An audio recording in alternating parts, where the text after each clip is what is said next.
All right, let's talk about the Sixers. They're 16 and 16. They're basically 20th in both offense and defense. Last night they lost a heartbreaker to the Hawks with no Trae Young, where Embiid had a wide open jumper to tie it and he missed it. It's not Embiid's fault that they're in this position. He's doing what he can. I mean, when Embiid plays, they're 13 and 8. When he's on the court, they range from okay to good. When he's out, they're like 3 and 8, and when he's off the court, they're really bad. Their three-point shooting has been rough. The biggest thing there is Tobias, who is missing a lot of the shots that he typically makes from outside. He's down to 30% from three. One game he'll shoot 40%, next game he'll shoot 0%. So that's a thing for you right now. You also have Korkmaz, who was really on fire to open up the season, and he's fallen off a lot from three. And just looking at their offense, it's really sluggish a lot of the time, where it's just like, all right, here's another Embiid post up, or here's another screen for Embiid that's probably going to lead to a 15-footer. And again, Embiid's doing what he can, but this offense just needs some more juice. I mean, sure, you've got your Seth Curry flying around off ball. Him and Embiid still have a bit of that two-man game stuff. You have Thibault, who will cut to the basket, or he'll make a play in transition off of a miss or a steal or whatever. So you've got little moments of something extra besides just Embiid, please be really good, or a basic play for Tobias or Tyrese Maxey or whatever. But it's just something's missing. And that thing is Ben Simmons. Let's just be honest here. They lost a guy who scores 16 a game on amazing efficiency and averages 8 assists a game. I know what happens in the playoffs, but as far as the regular season, where you need to be good in order to get to those playoffs, they're missing him pretty hard right now on both sides of the floor. If I didn't mention it, their pace has also fallen off really hard. This year, they're 29th in pace. Last year, they were like 11th.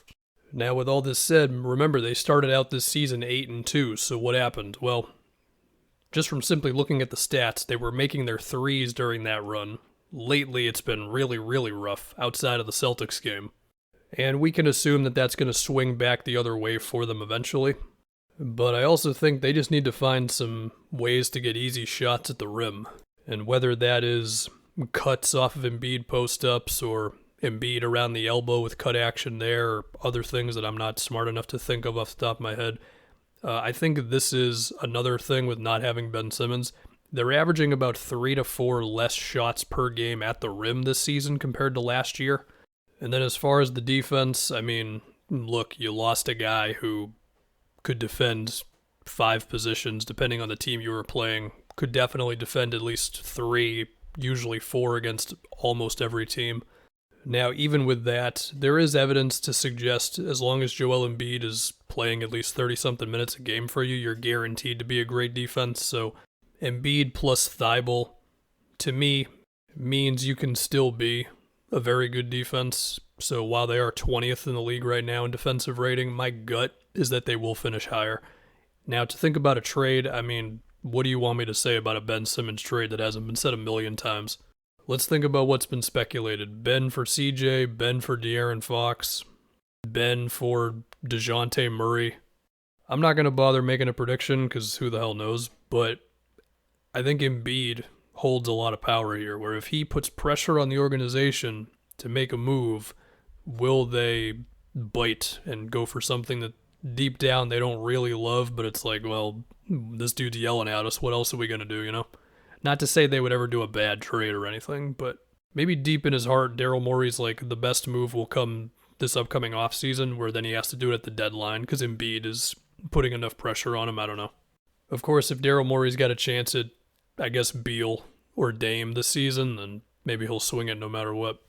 Besides Ben, they do still have some trade assets. You've got this Danny Green contract that's non-guaranteed for next season, so it's a 1 year at $10 million.